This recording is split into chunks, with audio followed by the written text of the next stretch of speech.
Hello, my name is Tavis Ormandy. This is Julien Tinnes. We're information security engineers on the Google security team. And our talk is called There's a Party at ring0, and you're invited. So, all systems make assumptions about kernel security, and in fact, the entire security model of some systems can be based on the security boundary provided by the kernel.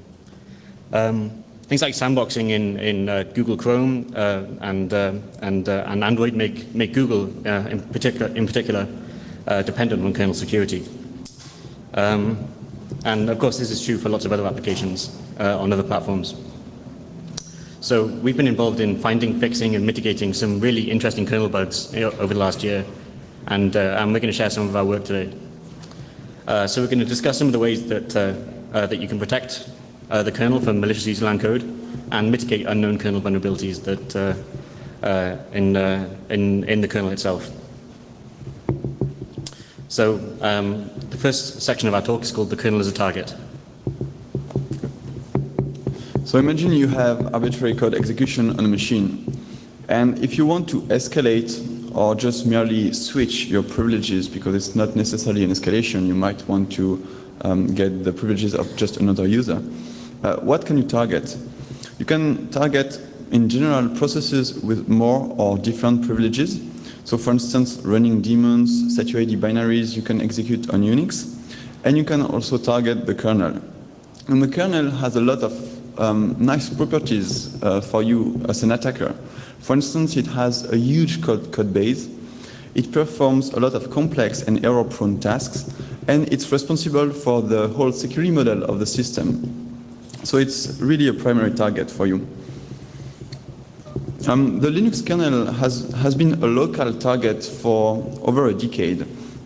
We've seen many different kinds of bugs. We've seen memory and memory management corruption type of bug, which is the first type of bug versus logic bugs. And the complexity of a kernel makes for more diverse and interesting logic bugs than in userland usually. We've listed here a few logic bugs that we really liked. In particular, the first one, I think, is a really good example of things going wrong. So if you want to take a look at this, they are really interesting. And we've seen also memory management corruption bugs. And they also tend to be more interesting and diverse than their userland counterpart, where it's almost always the same. This is due to, first, the complexity of the memory management, because of course the kernel is handling the whole memory management. And it's also due to an interesting different paradigm where the attacker actually finally controls a full address space. So this allows an attacker to make way more complex attacks because he had the control of a whole address space to finally exploit any bugs he might find. On the other hand, in userland, usually if you're trying to exploit a bug remotely, trying to get control over the address space by itself is already something quite hard, and that's why you see things such as heap spraying and all those things. They are just giving you some control over the address space. In this paradigm, you have full control. So we've also listed a few bugs that we won't detail today at which you can look if you're interested. We will just mention today the null or two userland pointer dereferences. We will mention two of those today and give them as example. So escapes through the kernel. And exploiting the kernel is often the easiest way out of basically all kind of sandboxing techniques. So old school ones such as chroot jails, which have been used forever, mandatory access control, which has been gaining traction in Linux for the last 10 years, but is still not really widely used. Container style segregation such as vserver. And I'm only talking about Linux right now, but on Windows you see the same thing happening. Using those for segregation, you still mostly exploit the full kernel attack surface, which is also why virtualization is a popular alternative because it gives you a very different security. Because you have, as an attacker, you will have to attack the virtualization layer instead of just having to attack a kernel to get out of a ch-root jail or any traditional sandbox. And things such as mandatory access control, for instance, SE Linux, they make more sense if you have a fully featured security patch, such as GR security, that also tries to protect the kernel. In Windows, the situation has been different, but it's getting more and more the same.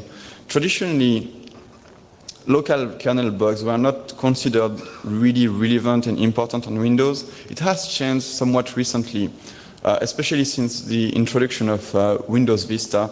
And we can see an increased reliance on domain control, the use of network services, and features such as protected mode and integrity levels have been introduced with Windows Vista.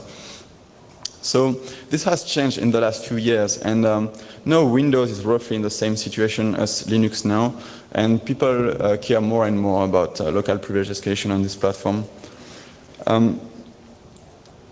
So it's a bit of the same. There's still no real big complex mandatory access control system on Windows, but that's the biggest difference now. In terms of remotely exploitable bugs. On Linux, they have been quite rare.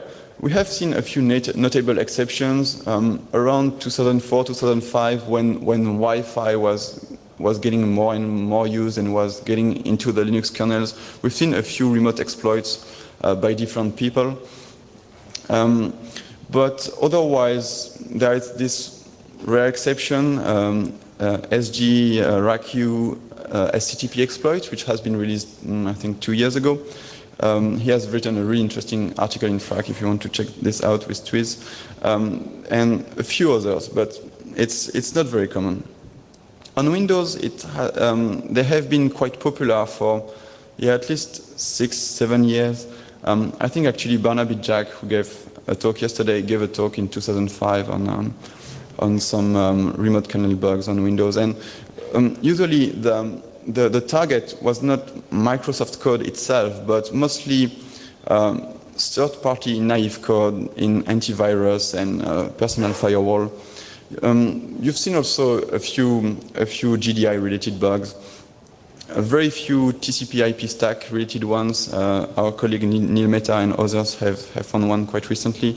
Also, you've maybe noticed this SMB v2 exploit by Immunity last year, which generated some buzz and was quite impressive. So those were nice remote kernel bugs. But the web browser are really what are changing the game now, because surprisingly, they do expose kernel attack surface remotely. For instance, through GDI. And it's something that we've also seen on Linux. For instance, there has been a remotely exploitable bug in NVIDIA drivers that you could actually exploit through a web browser. And the reason for that, and Tavis will talk a little bit more about it later, is that we have tons of new features coming to the browser, such as web font, WebGL, and so this exposed a lot of kernel attack surface remotely. So we will now present some of the bugs we found this past year. So we were working on kernel security for about a year, and over that time we published lots of bugs, and we've still got some that are unpatched. We're still waiting for fixes for some of these, but yeah, we found quite a few over the course of this year. So there are many entry points for an attacker to reach kernel attack surface. The obvious ones are system calls, but there's also things like ioctls, anything that the kernel passes. File systems weren't traditionally considered part of the kernel attack surface, but in recent years with things like AutoMounter, it's a legitimate way to attack the kernel. Obviously, there's things like network protocols which are extremely attractive to attackers, and primarily on Windows you have things like fonts and other formats that are handled in kernel. Of course, there's been lots of issues with executable formats, which are quite complex object formats. On Windows and Linux, there's been famous bugs in COF, ELF, A.out, and so on. But one underappreciated entry point that we considered were DPL3 interrupt handlers. So we decided that we should take a look at this stuff. So we found one interesting issue on Windows 2003. So Microsoft introduced a new DPL3 IDT entry. DPL3 just means accessible to ring3 code. So in the public symbols, Microsoft called this KI raise assertion. This basically makes, if you execute into C, it makes it roughly equivalent to just raise exception status assertion failed. So this is kind of odd. I've looked at lots of Microsoft code and I've never seen them use this feature. And in fact, looking at the implementation in the kernel, it turns out that they made an interesting error. They dispatched the interrupt before enabling. They dispatched the exception before enabling interrupt. So this bug, while not particularly high impact, it had two interesting characteristics. The exploit, you simply just invalidate the ESP and then call into C, so you could exploit it in just 4 bytes. And the patch was interesting as well, simply because they had to just re-enable the interrupt flag, so that's just 1 byte instruction, STI. So it's not particularly high impact, but we thought it was fun because of this, and I actually have a video of it of this happening.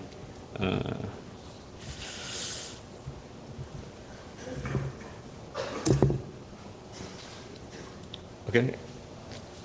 Oh, okay. So I'm just using CDB to open an executable so that I can patch some code into it.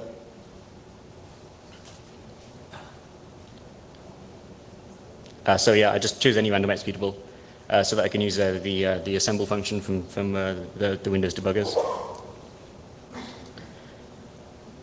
So yeah, just invalidate ESP, call into C to raise the exception, detach from the process, and yeah, you see soft dice detects the fault and it breaks due to failure. If I turn off faults and then let it continue, you get a bug check. So it's kind of a funny bug. But this one wasn't particularly high impact, but it was just interesting and shows that really there isn't much exploration from researchers in this area. Let's see. Okay, so on the subject of exceptions and interrupt handlers, a recap of how page faults work. So as I'm sure everyone knows, a page fault occurs when there's some attempt to access a non-present page. But it's also if you have insufficient access to touch a present page, and there's various other low-level paging related errors. So when a page fault occurs, the page fault, the handler of a page fault is passed an exception code, which has a number of flags that describe what happened when the page fault occurred. So the flags are ID, which explains whether the page fault was caused by an instruction or data fetch. US, which means the page fault occurred during user or supervisor mode. WR, which says whether it was a read or write, and P or NP, which means present or not present. So, supervisor mode, which is what sets the US bit, is set when the page fault occurred during some privileged operation. So if the supervisor bit is set, it can mean various things. It could mean that a kernel bug was encountered, and then you'd expect to see an oops or a bug check on Linux or a bug check on Windows, or some other kind of panic. But it can also mean some other unusual low-level event happened. You'd expect it would be normal for that to occur during something like a copy from user operation. But in most other circumstances, it would mean something unusual happened. By looking at this code, we realized that if the processor can be tricked into setting these flags incorrectly, then you can confuse a lot of really privileged core operating system code. And so we were thinking about this for a while. And we came up with a way to do this. What we did was study the machine state of while executing a virtual 8086 mode task in VMware, in a VMware guest. And we actually found a way to make VMware set the supervisor bit for an unprivileged page fault. So the problem was, if you do a far call in virtual 8086 mode, it was emulated incorrectly. So obviously, when you get a far call, you'd expect that the CS and IP pair to be pushed onto the stack. And this is actually done with supervisor access. It's it's reasonable to understand why VMware did this. They were probably trying to reuse their real mode emulation code for if you wanted to DOS guest or something like that. It's obviously pretty reasonable to use supervisor access for that because it makes no difference. But in virtual 886 mode, Intel actually guarantees that you're always running as ring3. It's as a CPL3. It's very clear in all of the manuals that this is guaranteed. So this was an error. And surprisingly, we were able to exploit this, get ring0 code execution in a VMware guest. The reason we were able to do this was because the Linux kernel has a magic check, has a check for a magic CS value to look for an unusual event caused by PNP BIOS support.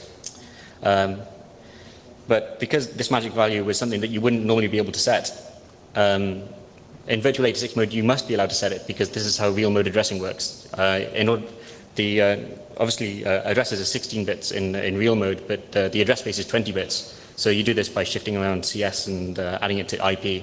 So in order to access the full 20-bit address space, you need to be able to set any CS value. Obviously, this has a special meaning in protected mode, but in real mode, yeah, it doesn't mean anything. It's just part of the address calculation to form a physical address from an address. So, believe it or not, we can actually exploit this error. It might be surprising, but we worked on this and we actually got it to work. So all we have to do is mmap our shellcode at null, and then we enter VM86 mode. So when we were working on this, there was a new feature that was beginning to gain popularity called mmap min-addr. At the moment, it's quite well known and well used, but at the time we were concerned that maybe people would say this issue wasn't really realistic because of mmap min-addr had just been introduced. So we found a way to bypass that as well that we're going to talk about later. All we had to do was set up a file call to a non-present page at SS when a non-present page was at the SSSP address. A PF is delivered, which is as expected, but because we can set these magic values in CS, and then which is recognized as a PNP BIOS fault, then because the kernel wasn't expecting this fault and there was no handler set up, the fault handler isn't installed. It's a BSS object, so it's set to null, and the kernel just jumps to null, and then you've rooted the machine. So this is how we triggered it. We basically you set some nonsense in ESP and SS so that you'll cause a page fault because obviously this page isn't going to be present. Then we set CS to 90, which is the magic value for PNP BIOS faults. And then we did this far call, and that was it. Basically, the kernel would just jump to our code as at ring0. So this was one of the first issues we found with page faults, but we found some more as well on Windows. So obviously, it's well known that if the kernel ever trusts any data from user space, then there's going to be a security issue somewhere. But it's not just the presence of data that users control; it's also the presence or absence of data. So you can set up some nonsense and tell the kernel this is like some data structure is expecting, or you can say there's more data here than was expected, or less data than expected, and strange things can happen. So by claiming we have more data available than we really do, then we can reach lots of unusual error paths. This is mainly true on Windows because the main system types are large interdependent structures that often have multiple components, and they sometimes have version numbers where you have to read the version number first to see how big the structure is going to be, and then they can have variable sized arrays. This isn't really the case on Linux, where at best you have one structure that can be read in a single operation, or at most two operations for things like sized for something like, I don't know, write V structures, IO vectors. But on Windows, yeah, reading data from user space can be a complex operation. And we found an example of this that could result in a privilege escalation on every version of Windows NT. The bug wasn't particularly exciting because you had to win a race condition to win it, to get code execution. So it wasn't particularly exciting for attackers simply because 9 times out of 10 you're going to get a bug check rather than code execution. But it was a legitimate issue, and it was a double free in NT filter token. So NT filter token is the backend system surface that makes the Win32 API create restricted token work. How NT-filter token works would be that you'd pass it would pass a pointer to a helper routine that would try to capture all this complex SID data that it needed to pass. But we can force this to fail. But we can make a check pass that says the data is present because by starting the structure on a present page, and then saying it spans across a page boundary to a no access page. So we can cause some unusual error conditions like this, and by making this structure straddle a page boundary. So on error, this helper routine that was supposed to capture this user data would release this buffer that it was going to save the data into. And then return to NT-filter token, but NT-filter token didn't handle this correctly, and it would try to free the buffer again. So because there's only a short period between these two events, the kernel detects a double free and bug checks. So you only get one attempt to exploit this, and you need to get that buffer reallocated somewhere else within this very short period. So we know this is exploitable on MP systems because using a debugger we can let ourselves win the race condition every time. But in reality, nobody's going to be, no real attackers are going to be interested in this bug simply because they'd only win 1 in 100 times. It was possible, and it was a fun bug, and there's a URL for some from example code that you can check if you're interested in how I did this.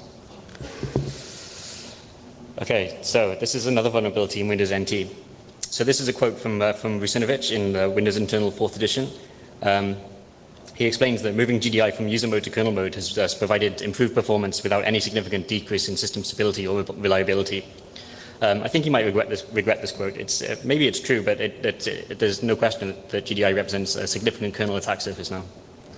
And it's possibly the most easily accessible remotely. So it's obvious to us that the font passing was going to be one of the weak points, simply because it's so easy to access via Internet Explorer's app font face support for CSS, which allows arbitrary web fonts to be downloaded for your web pages. This was probably our most critical discovery over the year that we were working on this, simply because just by visiting a website you could execute arbitrary ring0 code. This is interesting because it doesn't matter whether you're sandboxed or you're unprivileged or using protected mode. It makes no difference. We can exploit that and become the most privileged user on the system. It doesn't matter if you don't have administrative access or anything like that. It was easy to escape. So the way this worked was that the font format supported by Internet Explorer is called EOT, which is Embedded Open Type. It's essentially just a trivial DRM layer added on top of TTF format fonts. It defines some interesting data compression subformats called CTF and MTX. We actually also pwned these as well with some ring3 vulnerabilities. These were, you can see MS10-001, but there's a couple of others that I don't remember the numbers. But EOT, is basically just added compression and reduced redundancy. CTF and MTX are actually quite clever data compression formats, and they're quite interesting to read. They do some cool tricks to make fonts as small as possible. I believe Microsoft licensed this technology from AGFA, and they published some documents on it. They're actually pretty cool if you're interested in data compression. Sorry. So, EOT adds some pretty silly extensions, things like support for XOR encryption and some other DRM techniques. The XOR encryption is really silly. It basically just, if the flag is set that says this is encrypted, it basically just XORs the entire data stream with the fixed byte 0x50. So, it's not particularly challenging to decrypt that. There's also some other another DRM technique called root strings. I think the idea is that if you have a font that you've licensed and you only want it to be accessible on your website, you'd put your website into you put all the URLs that you want this font to be accessible for into the EOT file and then sign it. But the signature is ridiculous. It's basically just add all the character values and then XOR it with a fixed 32-bit D word. So it's not particularly challenging to defeat this. This is all handled by a library called T2 embed. But basically, it just takes the EOT file, handles all the XOR decryption and so on, and then passes it to GDI. And then everything from that point on happens at ring0. So this is pretty scary. And it turns out we were able to find lots of integer errors when GDI passes the TTF directories. So the directories are basically at the start of a TTF file, and they explain where each table is in the rest of the file. This code was all executed at ring0, and the code was really old. It was unchanged since at least NT4. And in fact, if you go to ftp.microsoft.com, you can still download NT 3.1 service packs, and you can see kernels as old as like 94, 95. And the code is very similar. It's barely changed. So Microsoft wasn't alone. There were lots of other implementations that we tested that were vulnerable to pretty much the same bug. But it was mainly serious on Microsoft platforms simply because they run this code at such a high privilege level. So this was obviously exploitable remotely, but we only worked on a local exploit just for demonstration purposes. It was a very reliable and nice to exploit bug. Yeah, so this one was pretty fun. We'll talk a bit about null pointer dereferences.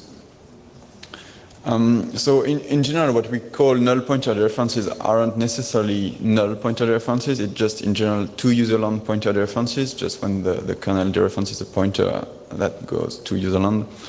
And of course, if at any time the kernel trusts data in user space, there is a likely privilege escalation. So of course, the reason why most people call this null pointer dereferences is because null is a very common value. Because since it's a common initialization value for pointer, it's also a common error code returned as a pointer. And it's a special value in C. And so some people just expect it to be special to the underlying hardware, but it's absolutely not the case on x86. And very interestingly, they used to not be exploitable. So if you were familiar with Linux 2.0 and the versions before that, actually segmentation was used, and the kernel had its code base and its data segment base both above page offsets, so basically above all userland data in code. So a different pointer without a segment override would never reach userland, which was quite convenient because I mean you explicitly had to write a segment override when you wanted to reach userland, so you couldn't unexpectedly reach userland, which was a cool feature. So wrong pointer dereferences didn't become to userland pointer dereferences automatically, and so their destination would be harder to control. Of course, you can argue that you still have some control over the kernel's address space from userland. So first, because there is this usually this hyperspace inside the kernel space that maps the physical memory, and also because, of course, indirectly you control some kernel structures, but still it would be way harder to control and to exploit those bugs in this situation. And interestingly, I remember that in 2004, 2005, we had some interesting threads with Linux kernel developers who did not understand the security consequences of them. And it was not really clear if they just expected null to be special to the underlying hardware, or if they still remember the more early days of Linux when this was not exploitable, but it was exploitable on other platforms. So I don't know what happened, but for some reason a lot of people didn't think this was an issue. And it was very surprising because it was one of the most trivial and easy to understand issues, but many people didn't get it. And so even recently, a few even senior kernel developers in Linux didn't understand that. We'll talk about mmap manager later, because now this problem, I think, is very widely understood, and there is even a feature in the Linux kernel to try and prevent you to exploit this. So we found of course a couple of those types of bugs. One of those was the Linux kernel socks send page bug we found last August. It's quite well known, and actually it was nominated for a Pony Award yesterday because it affected all Linux kernels from 2.4 revisions and 2.6 revisions to date. So it was 10 years worth of Linux kernels, and every major distribution shipped vulnerable kernels. It was a null function pointer dereference, which makes it even easier to exploit. It was very, very, very easy to exploit. And we've seen public exploits for like a lot of architectures. So the way it works is The reason for this is every socket in the Linux kernel, every type of socket, has a set of functions, pointers associated with it called proto-ops, which stands for protocol operations. And those protocol operations, they implement the various operations that can be performed on a socket. So it can be accept, bind, shutdown, etc. And thanks to this, the general socket management code doesn't have to know about the underlying transport or protocol, because everything is abstracted away. So that's quite convenient, and you can see here the proto-ops definition as available in include/linux/net.h. So you see a struct proto-ops with different operations: release, bind, accept, and so basically what drivers do is they implement the operation they support, and they point to they implement the operation they support, and they point to operation they don't support to predefined kernel stubs. So in this illustration, you see, for instance, release points to my release, which is an implementation, bind to my bind, but accept points to sock no accept, which basically means this is an unimplemented operation. So this model is really fragile if you think about it, because anytime you add a new operations on sockets, what do you need to do? You need to update all drivers and point the new operation to a stub or implement it. And it's actually a lot of code to update, because it means all drivers, right? And on Linux, it's a lot of drivers. And also, since macros are used for initializations, you also need to update all those macros. So, of course, it went wrong. And when Soxenpage was added, so Soxenpage is quite old. I think it was added in Linux 2.2 actually. Well, anyway, so when Soxenpage was added, it assumed the corresponding proto-ops field will always be correctly initialized. And well, that was not a good assumption. So you can see here the code from Soxenpage, and if you read the very bottom line, it just returns sock ops send page without checking that this is not null. So of course it went wrong, and it went very wrong because first a lot of drivers did not get properly updated.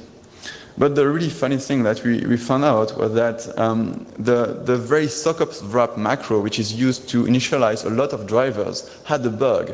And the bug is quite subtle. I mean, if you want to take a look, it's not trivial to spot, I would say, because the macro itself uses a lot of other macros. It's a mess. So basically what happened is, for many drivers, even those which had been updated, send page was implicitly initialized to null. So, well, Soxenpage would happily start executing code at null for you. So the exploitation was just you map your shellcode at null, you trigger send page, for instance, by using the send file system call, and you get your code executed. So we wrote a trivial exploit for this that we shared with vendors, and but other people have written public exploits for like pretty much every popular architecture. So you can find this easily online. Shortly after that, we found another one, which was, not as bad, but way more complicated. It was possible. We found out that it was possible to trigger a special code pass in UDP send message that would result in calling some function called IP append data with a null routing table. The interesting part of this bug is mostly that it's quite hard to spot. If you look at this function, the code path is really complicated. And this time it was a data null pointer dereference. The attacker would control some kernel data, a routing table, through address null, and this turned out to be exploitable as well, although it was less trivial. You want to talk about this one? So another interesting Linux bug that we worked on was a use after free in the Linux fasync subsystem. So if a driver wants to provide asynchronous I/O notification, they have a linked list of fasync structs that contain the FDs and the corresponding file structures that they want to notify when I/O is available. The same file structure, it turns out the same file structure could be in multiple fasync struct lists, and there was a special one specifically for locked files. If the file was locked and then closed, there was a logical bug where the file structure would be removed from only the locked files linked list. The structure would be freed even though it appeared in multiple lists. So then you have this structure in the second list that's been released and is being passed out to anybody else who wants some k-malloc buffer. So the driver still had a reference to this freed file structure. So this was, we wrote a proof of concept, but we didn't get an exploit working simply because it was really, really complicated. But we released the information about it in Linux, and a guy called Gabriel Campana wrote an exploit for it. And he wrote an article in a French information security magazine called MISC, M-I-S-E. I don't read French, but I'm told from French speakers that it was actually an awesome article, so if you do read French, you should check it out. He used some really cool tricks to get it reliable and to make a reliable code execution. Yeah, you should check that out if you're interested.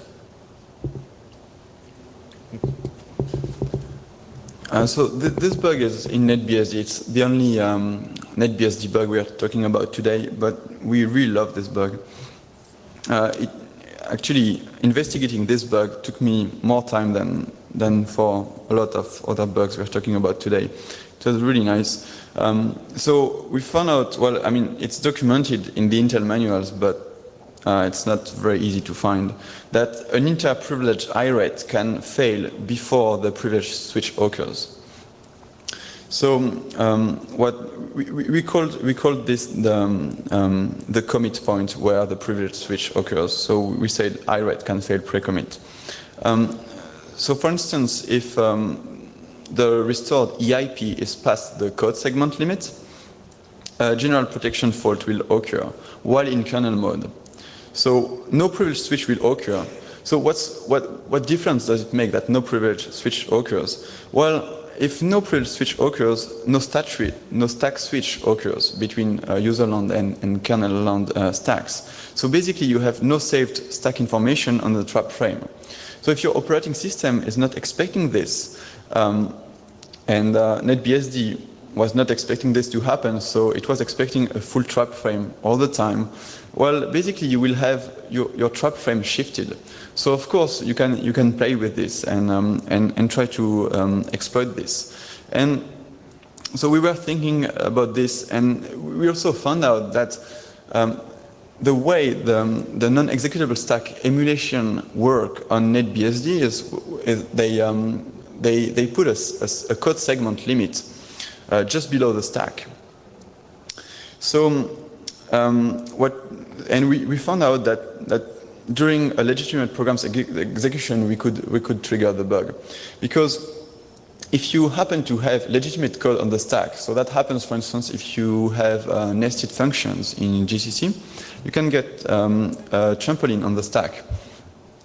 So if you're for instance in a signal handler in the kernel and you return from the signal handler to this trampoline on the stack for a nested function, you will directly return from kernel to code that's actually past the segment limit. So that's exactly the situation we described here.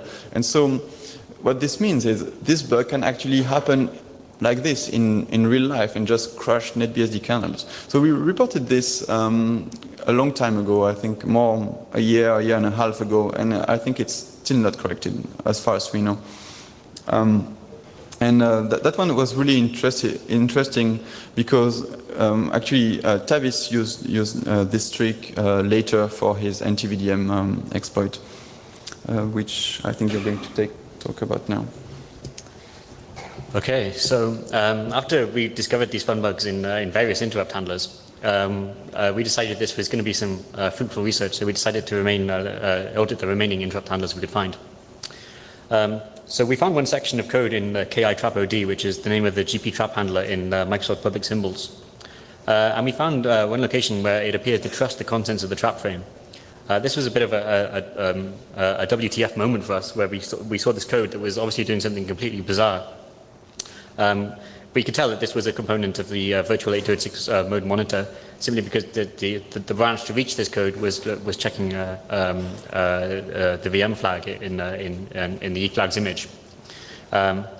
So reaching this code was really hard work, and it took about 2 weeks of research to figure out how to reach this code. And on top of that, we needed to write a reliable exploit. But I think it was worth it. At the end, we found a really fascinating and ancient vulnerability in really the core of Windows NT. And yeah, I actually won a Pony Award for this last night, so I guess it was worth it. So this is a recap of some of the features that we needed to exploit this. If you can remember MS-DOS programming, you'll be familiar with int21, which is used to invoke system services. But if you wanted to make a BIOS call to interact with the hardware, then you needed to call other interrupt handlers. Most people remember int10 because it was used for things like the demo scene. So that one's quite famous. But obviously, you can't allow a protected mode task to interact with hardware this way. So in virtual 806 mode, these services are intercepted by the monitor. So Intel calls this concept sensitive instructions. So basically, what they do is any operation that a real mode program would expect to work is made sensitive, and that basically means that Intel will cause its GP and give the operating system a chance to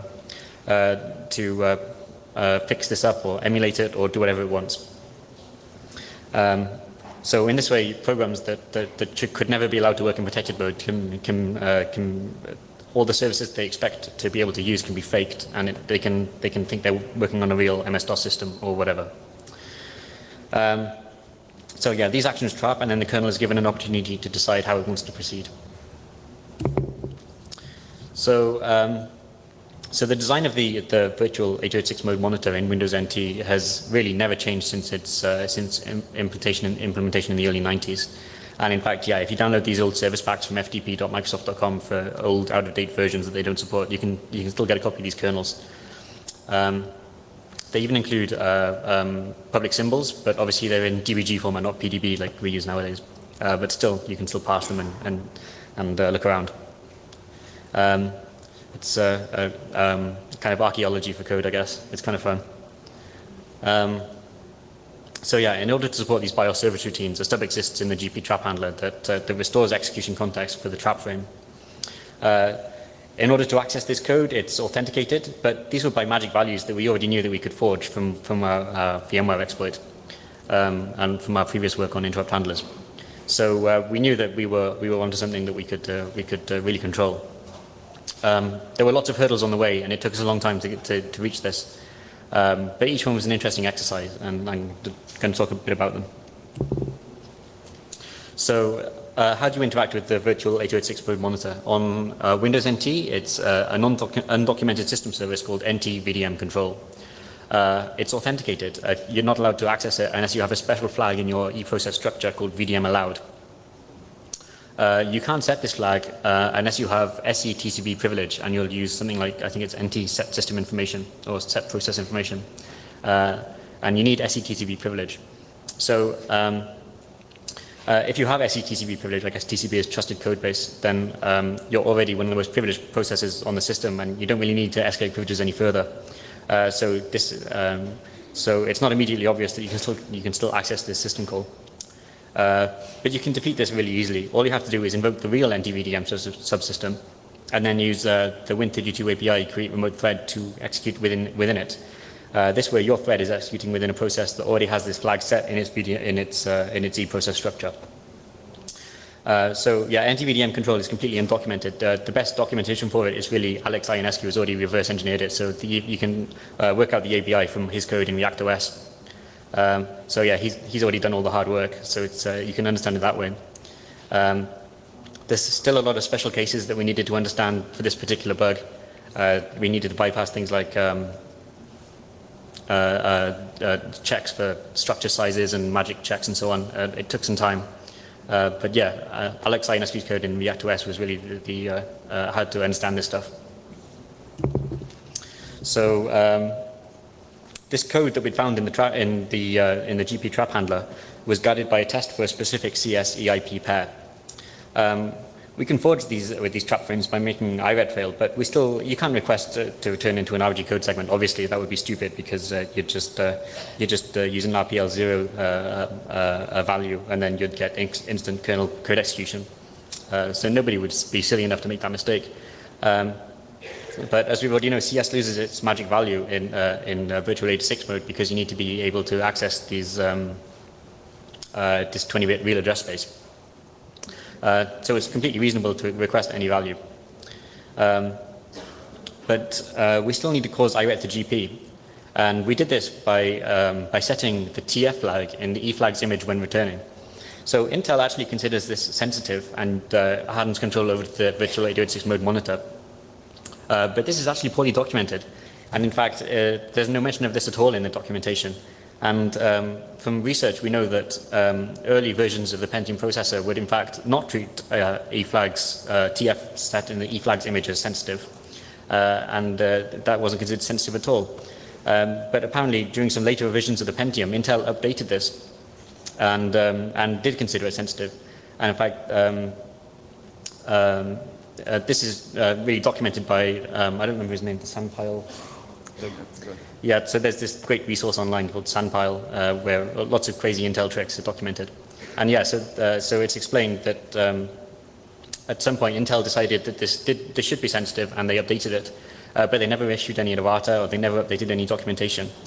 So what we think might have happened was that Microsoft, during this, when Microsoft implemented this, they believed that they could rely on this, and then Intel suddenly changed the x86 document specification so that it was sensitive, and Microsoft never bothered to check whether these checks were still valid, which is pretty reasonable. I mean, how many people check this low-level code every day? It's the kind of thing that you write once and nobody remembers how it works. Just don't touch it. So yeah, so we found that by experimentation we proved that this is actually still the case. So I have a video of this. It's not particularly exciting to watch, but it's.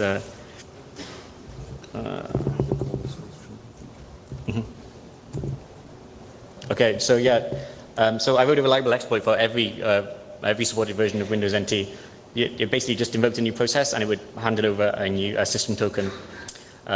So yeah, it was very reliable and it worked perfectly. And in fact, it was a bit of a challenge to write because all the existing published shellcode for Windows NT privilege escalation bugs were never expected anything to work across more than one or two kernel versions. So everything published was like very Windows XP specific or whatever, and they had like hard-coded offsets into structures and so on. And so yeah, I spent some time working on a completely kernel-neutral version that would work on every version of Windows NT, simply because there wasn't an exploit no exploit existed like this around that I could reference. So I have some code that I can show you. So what I did was, so this is where where the kernel lands after I exploit this vulnerability. And so basically I have to start writing a driver code as if I was writing a real driver based on like, symbols that Microsoft supports, so that I could be sure that they would be available on every kernel version. So yeah, I basically have to work out where my kernel is loaded and then start passing the kernel exploit directory myself manually. So then I can basically write driver code as if I was writing a genuine driver. So because the kernel stack gets desynchronized because I'm passing it this fake stack that I wanted it to swap to, it turns out that my whole K-thread structure gets completely messed up. And in order for this corruption to propagate to other parts of the system, I have to repair it. So I find all references to this fake stack I've set up and restore them. Because I'm going to kill this process anyway, because I only want it to use it to paste a privilege token onto another process. I don't really care what it points at. I just want it not to be corrupt anything. So yeah, so basically, yeah, I search for all these values. Then I find the most privileged process on the system, which is the initial system process. Grab a reference to its primary token and then paste it onto my token. Paste it onto this process that's unprivileged. And yeah, and this works on. This only uses exported symbols that Microsoft support for driver developers. So it's completely reliable across every NT version that was affected. So let's see. So basically, I set up this kernel stack, and the offsets for things like restoring the TEB and the new stack pointer, which is going to be a fake stack in the user address space, and change the return address into my exploit. My payload. So you need, in order to access this code, you need a data structure called a TIB in your tab. I don't know what TIB stands for. I guess it's thread information block or something like that. But TEB is obviously thread environment block. Then you initialize the VDM subsystem, and it turns out because this data structure is unsupported and undocumented, Microsoft don't mind changing it as much as they like, which is obviously completely reasonable. But in order to identify which version is being used, there's a size field, which if it isn't the correct value, they say they return access denied. But because I don't know what the size should be, because in fact it even changes between service packs, so I can't even guess from the version. So I just basically have to brute force it and try every value until it works, and this works fine. So yeah, because the real address virtual 806 mode, Intel expects you to map the virtual the fake real mode address space on the first page. You need to map null the first page. So there's no documented way to do this, and in fact, if you try to do it with any of the Win32 APIs, it just doesn't work because null has special meaning, and it means you have no preference to whether this is going to be mapped. But if you use NT allocate virtual memory, which is the system call that backs all the stuff that all the regular allocation stuff like virtual alloc and so on, then it's possible to do that because it rounds down addresses to the nearest page. So if you wanted something mapped at 1, the address 1, then obviously 1 isn't a page boundary. So if you want something mapped at 1, the only way to do it is map something at the next available page, which is 0.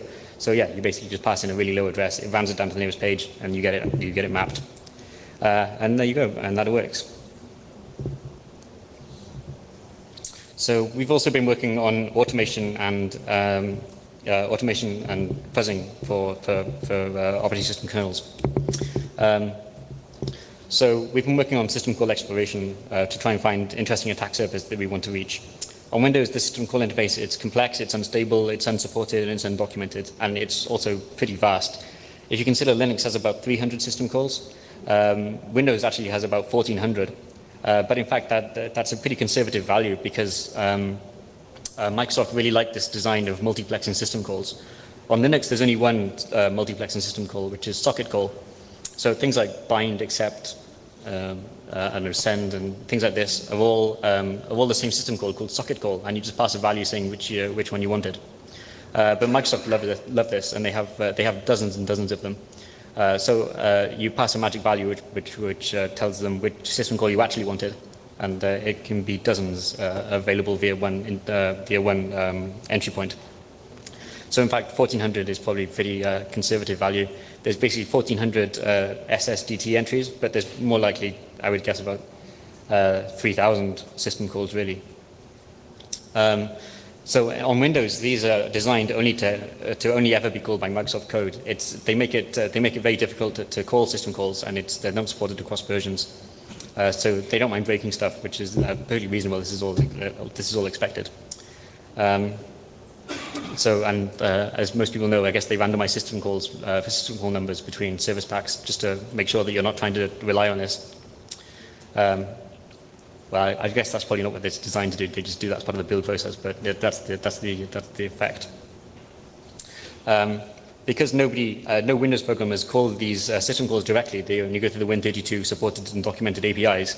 They're rarely exposed to malform parameters. So in general, simple fuzzing can still expose interesting bugs, simply because real-world programmers aren't touching this stuff. So yeah, on Linux, if it's expected that just regular programmers will call system calls, and in fact, when new system call functionality is added to Linux, it's quite common to see regular programmers post bugs or reports that an oops has been caused as they try out the new code. And this weeds out lots of bugs before it reaches anything that could be security sensitive in like enterprise distributions or whatever. But yeah, this isn't the case on Windows simply because this isn't designed to be called by end users. But obviously there's nothing stopping you to actually do that if you're an attacker. So also the design of system calls on Windows NT is very different from the philosophy on Linux. In general, on Linux, structures are very simple. They can be read in 1 or 2 operations, and they're easy to pass. They're very simple structures, but on Windows, they're often complex objects. They're multiple levels deep. They have large interdependencies that all need to be passed. If you set pathological parameters in these complex structures, you can reach some very rarely exercised code.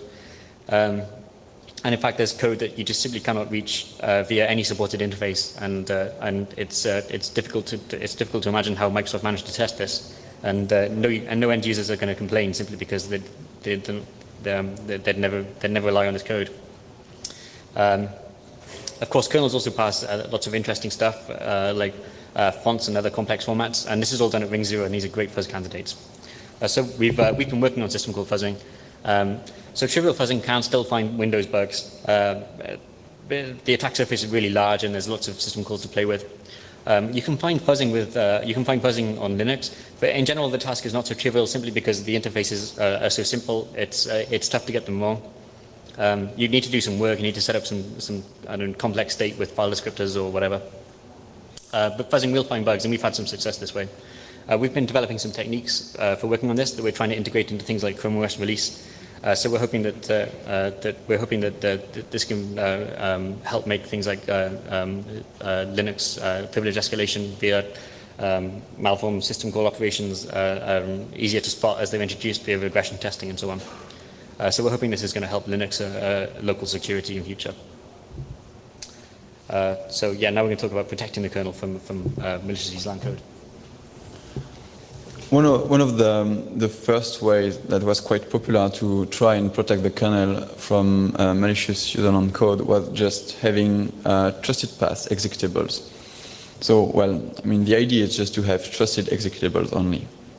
So it's reasonably old. I think I've seen this. I've seen people running shell boxes in the mid-90s using this.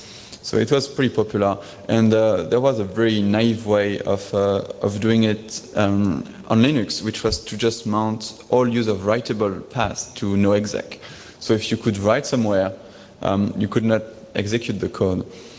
There were trivial bypass for this. For instance, for systems which already supported dynamic libraries, at the time, you could just go through the dynamic loader because the dynamic loader LD would be in a trusted path, and it would happily map your code. It's a job and execute your code. GRSecurity had a good GID UID based one for years. I think it was released in 2000 or something like this. And nowadays, it would actually work if you, well, it could almost work if you would just mount something with no exec, because nowadays the semantic is actually respected, and it does prevent file mapping as protexec and not only execv. So this approach is gaining some popularity on the Windows platform through whitelisting. We've seen a few products that try and perform whitelisting on the Windows platform. So the idea is just to prevent gaining arbitrary code execution in the first place so that you can't attack the kernel. But of course, there are tons of ways to bypass this, because arbitrary code execution should not only mean arbitrary opcodes. If you can exploit lots of kernel bugs from a Python or a Ruby interpreter. So if Python or Ruby are in your trusted path, you can just exploit kernel bugs through this. Also, if you think about powerful executables such as GDB, you can do whatever you want through GDB. So if you have access to GDB, you can obviously run arbitrary code. Also, quite interesting tweak if you're trying to build a system with trusted path executable, the threat model is completely changed for many binaries. For instance, a local vulnerability in NetHack or the Minesweeper on Windows would become useful because they would allow you to run arbitrary code.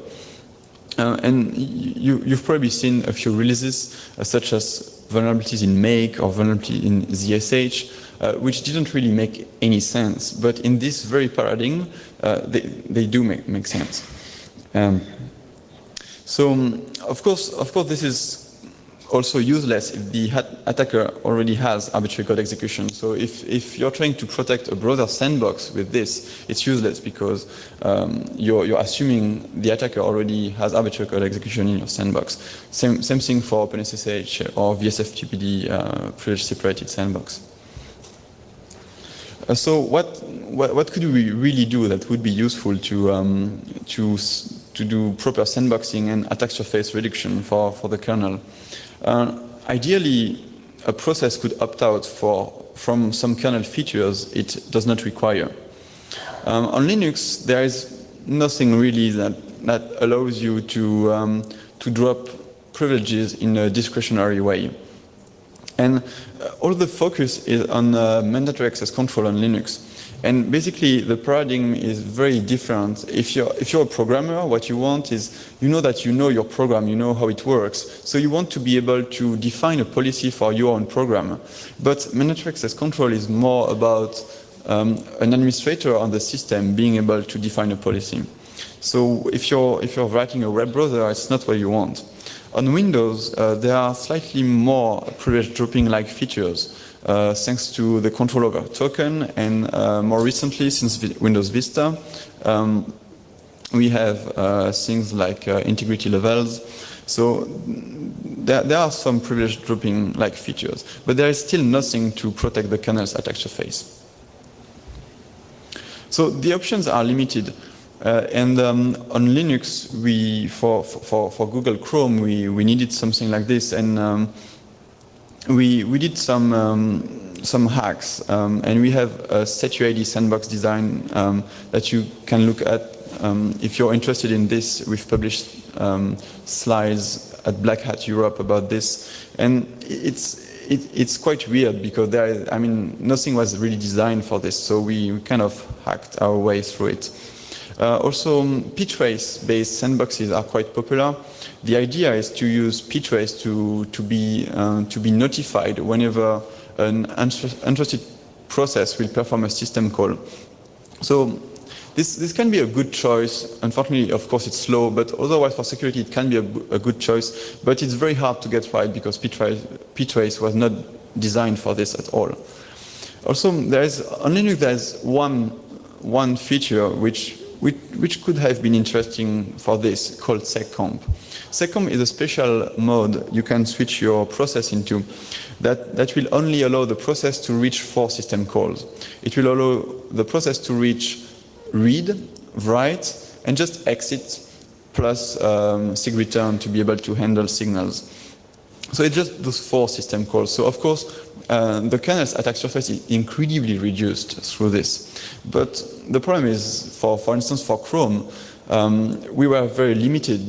4 system calls are not going to be enough. We need to be able to allocate memory, for instance.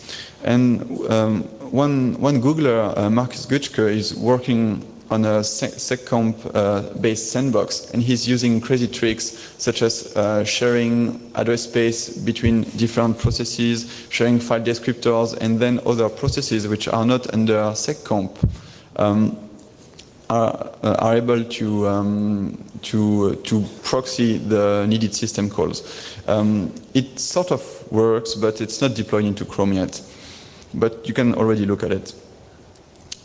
So another popular alternative is basically people say, okay, we can't protect the kernel from malicious code, so what can we do? Well, let's reduce the kernel's privileges by using virtualization. So lots of people do this. Of course, virtualization has its problem and also expose quite a lot of attack surface nowadays, especially in some popular products. So, well, it's a good idea, but of course it has its drawbacks. Something else to protect the kernel is UDREF. And as we've mentioned, unexpected two-user-long pointer references are an issue. And I've mentioned before that on Linux, they used to not be exploitable because of thanks to segmentation. And so the idea behind UDRF is very simple. It's just to make the kernel segment, the kernel's data segment descriptor expand down and put its limit above user-learned code. The problem is, what can you do on 64-bit systems, since for most of it, segmentation is not there anymore. So you can always do full address space switching or other small tricks, but it's going to have some performance penalty. So mmap min-array was a pragmatic attempt by the Linux developers to tackle this problem in a portable manner. The idea is just to have a system-wide minimum address that can be used in a process. Usually it's set to 64K, so user-learned processes cannot map behind 64K. But there is an exception, of course, for processes with the capsys IO capability. So lots of root processes, for instance. This has been plagued with many bugs in the past. It's in much better shape now, but we found one bypass that we'll present now, and we found another one that we need to investigate. So we use personalities. The System 5 Release 4 operating system maps page 0 as read-only. And so unfortunately some programs depend on the behavior. And to make porting programs easier from System 5 Release 4 to Linux, Linux supports a System 5 Release 4 personality. So this personality is per process, and it's kept on execv, of course. So the funny thing is, we could get this personality and just choose to execute a statuid binary. And then, since this is a statuid binary, it automatically gets the capsys IO capability, since it executes as root.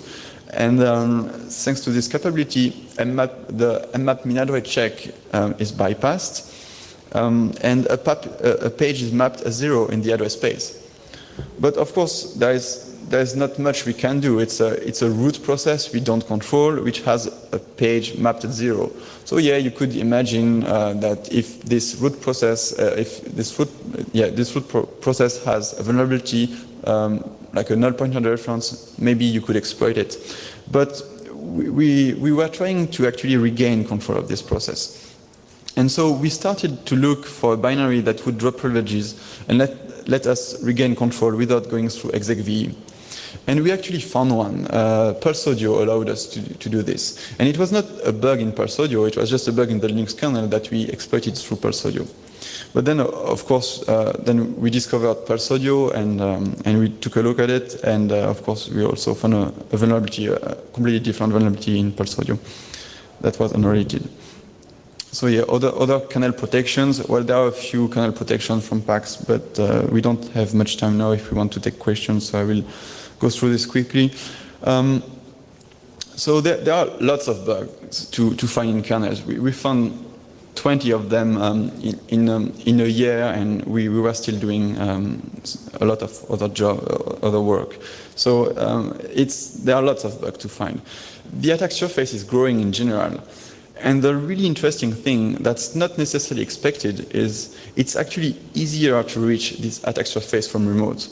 If you've attended our talk on virtualization at PACSEC, we've also said a similar thing for virtualization, because basically what happens is, for performance reasons, people want to design systems so that everything goes through as fast as possible to the hardware. And there is actually more and more low-level attack surface exposed remotely, which might be unexpected. And so the exploitation of those flows goes from very easy to very challenging. It can be really trivial and really hard. It's really hard to also get rid of the kernel's attack surface. Even in systems designed with security in mind, it remains. So yeah, we're hoping that Microsoft will have some kernel's attack surface reduction facilities soon in Windows. We'll see how it goes. Also, you can really say that user-learned exploitation prevention is kind of mature, but in terms of kernel exploitation prevention, it's really at its beginning. And all the current sandboxing techniques you see in Google Chrome, now in Microsoft Office, soon in other products, really make the kernel an ideal target. So thank you for attending, and if you have any question, we can take them. We still have 6 minutes.